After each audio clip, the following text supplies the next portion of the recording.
Ano sa Sugbo ang incorrupt o madugta ang heart relic ni San Camillus Dililis o San Camilio Dililis, ang patron saint sa mga masakiton.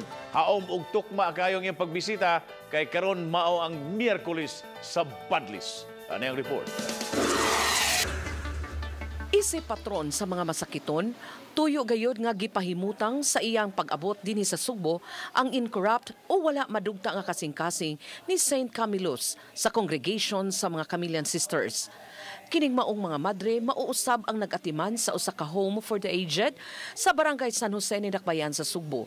Matud ni Reverend Father Rodolfo Vicente Cansico ang nagda sa heart relic ni Saint Camillus of Lelis nga gikan gyud sa Roma, nga dako kaayo kining kahigayunan dili lang sa mga masakiton sa pisikal nga aspeto, ilabi na sa espiritual nga bahin sa atong kinabuhi. Sama ni Saint Camillus de Lelis, kaniadto usa-usab siya kadakong makasasala.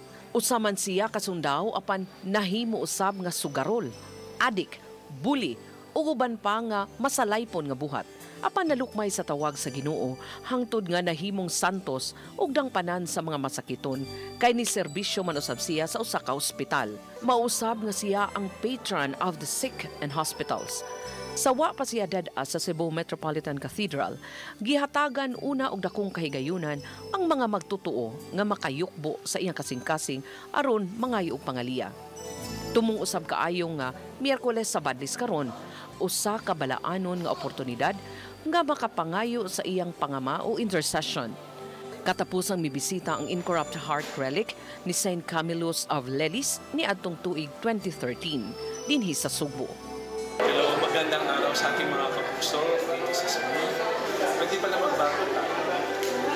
At ang Diyos, dahil sa kanyang pagmamahal, pwede tayong mabuhay ang ating pagmamahal. Let the change of God. Chelo Valiena, Balitang Bistak.